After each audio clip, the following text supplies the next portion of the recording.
আজ আমি তোমাকে এমন একটা জিনিস দেখাতে চাচ্ছি যেটা ঠিকমতো ব্যবহার করতে পারলে তোমার পুরো কেরিয়ার বদলে যেতে পারে। ভাবো তো, 5 বছর পর যারা এই ব্যবহার করতে পারবে তারা কাজ দেবে, আর যারা পারবে না তারা কাজ খুঁজবে। তুমি কোন দলে থাকতে চাও? আজকের এই ভিডিওতে আমি দেখাবো কিভাবে এআই ব্যবহার করতে হয়, কিভাবে ওয়েব ডেভেলপমেন্টে এআই ব্যবহার করতে হয়, কিভাবে অ্যাপ ডেভেলপমেন্টে এআই ব্যবহার করতে হয়, কিভাবে ভিডিও ইমেজ অ্যানিমেশন বানাতে হয়, এবং কিভাবে এটাকে নিজের কেরিয়ার বানানো যায়। সবচেয়ে গুরুত্বপূর্ণ, এই থেকে সঠিক আউটপুট বের করার আসল কৌশল। ভিডিওটা শেষ পর্যন্ত দেখ, কারণ শেষের অংশটাই সবচেয়ে গুরুত্বপূর্ণ। এআই আসলে কি? এআই মানে আর্টিফিশিয়াল ইন্টেলিজেন্স। সহজ ভাষায় তুমি নির্দেশ দিলে সে কাজ করে দেয়। কিন্তু একটা কথা পরিষ্কার করে বলি, এআই তোমার জায়গা নিতে আসেনি। এআই ব্যবহার করতে না পারা মানুষ তোমার জায়গা হারাবে। আজ বড় বড় কোম্পানি যেমন গুগল, মাইক্রোসফট, মেটা, তারা সবাই তাদের প্রোডাক্টে এআই ব্যবহার করছে, কারণ এআই দ্রুত কাজ করে, ক্লান্ত হয় না। একই কাজ হাজারবার করলেও বিরক্ত হয় না। কিন্তু মনে রাখবে, এআই শুধু টুল, ব্রেন এখনো তোমার। চলো শুরু করি ওয়েব ডেভেলপমেন্ট দিয়ে। ধরো তুমি একটা ই-কমার্স ওয়েবসাইট বানাতে চাও। আগে কি করতে হতো? HTML, CSS, JavaScript, backend, database, admin panel, অনেক সময় লাগতো। এখন তুমি এআইকে বলবে, create a responsive e-commerce website with admin panel using PHP and MySQL।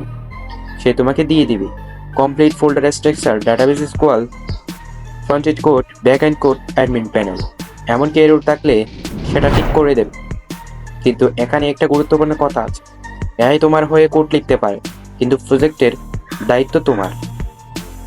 তুমি বুঝে না করলে দীর্ঘমেয়াদী সফল হতে পারবে না। এবার আসি অ্যাপ ডেভেলপমেন্টে। তুমি যদি অ্যান্ড্রয়েড অ্যাপ বানাতে চাও, এআই তোমাকে সাহায্য করবে লগ ইন সিস্টেম বানাতে, ফায়ারবেস ইন্টিগ্রেশন করতে, অ্যাডমো অ্যাড করতে, ইউআই ডিজাইন করতে, টাস্ক আর্নিং অ্যাপ বানাতে।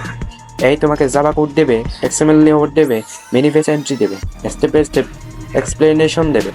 কিন্তু একটা কথা মনে রাখবে, কোডিং না জানলেও শুরু করা যায়, কিন্তু লজিক না জানলে বড় হওয়া যায় না। এআই দিয়ে শুরু করে নিজে শিখো, এক্সপার্ট হো। এবার আসি ইউটিউব এবং ভিডিও ক্রিয়েশনে। তুমি যদি কন্টেন্ট ক্রিয়েটর হও, এআই তোমার পুরো টিম হতে পারে। তুমি এআই দিয়ে করতে পারো স্ক্রিপ্ট লিখতে, ক্যাসি হুক বানাতে, এসইও টাইটেল বানাতে, ডেসক্রিপশন লিখতে, থাম্বনেল আইডিয়া বের করতে। অনেকেই ওপেন এআই এর টুল ব্যবহার করে স্ক্রিপ্ট বানায়, অনেকে ক্যানভা দিয়ে থাম্বনেল বানায়। আগে যেখানে 3-4 ঘন্টা লাগতো, এখন 10-15 মিনিটেই হয়ে যায়। কিন্তু মনে রাখবে, এআই কন্টেন্ট বানাবে, পার্সোনালিটি তোমাকে দিতে হবে।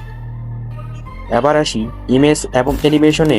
আজ এআই দিয়ে তুমি লোগো বানাতে পারো, কার্টুন ক্যারেক্টার বানাতে পারো, 3D অ্যানিমেশন বানাতে পারো, ফেসলেস ইউটিউব চ্যানেল চালাতে পারো। তুমি স্ক্রিপ্ট দিলে এআই ক্যারেক্টার বানাবে, ব্যাকএন্ড বানাবে, ভয়েস জেনারেশন করবে, অ্যানিমেশন আইডিয়া দিবে। এখন যারা দ্রুত শিখেছে তারা দ্রুত এগিয়ে যাচ্ছে। স্কিল প্লাস এআই মানে সুপার পাওয়ার। এখন প্রশ্ন হলো, কিভাবে এটাকে কেরিয়ার বানাবে? প্রথমে একটা স্কিল বেছে নাও, সব একসাথে শিখতে যেও না। Web development, app development, graphic design, video editing, animation, একটা বেছে নিয়ে এআই দিয়ে প্রতিদিন প্র্যাকটিস করো। ছোট ছোট প্রজেক্ট বানাও, পোর্টফোলিও তৈরি করো, নিজের কাজ দেখা। এআই তোমার স্পিড বাড়ায়, কিন্তু তোমার ক্রিয়েটিভিটি তোমাকে সফল করবে। এখন আসি সবচেয়ে গুরুত্বপূর্ণ অংশে, এআই থেকে সঠিক আউটপুট কীভাবে পাবে। অনেকে বলে এআই ভুল করে। সত্যি কথা হলো, আমরা ভুল প্রম্পট লিখি। একটি খারাপ প্রম্পট আর একটি ভালো প্রম্পট দেখা যায়। খারাপ প্রম্পট, মেক ওয়েবসাইট। এবার দেখা যাক ভালো prompt, create a responsive e-commerce website using PHP and MySQL, include folder structure, database SQL and with admin panel. দেখো পার্থক্যটা, যত ক্লিয়ার হবে তত ভালো আউটপুট আসবে। তুমি ফর্ম লেখার সময় বলবে কি বানাতে চাও, কোন ল্যাঙ্গুয়েজ চাই, কোন ফরম্যাট চাই, স্টেপ বাই স্টেপ চাই কিনা, স্পেসিফিক হও, তাহলেই পাওয়ারফুল রেজাল্ট পাবে। শেষে একটা কথা বলবো, এআই তোমার ভবিষ্যৎ না, এআই হচ্ছে তোমার হাতিয়ার। আজ তুমি যদি শেখা শুরু করো, আগামী 5 বছরে তুমি অনেক এগিয়ে থাকবে। আজ শুধু ভিডিও দেখো না, আজ থেকে কাজ শুরু করো।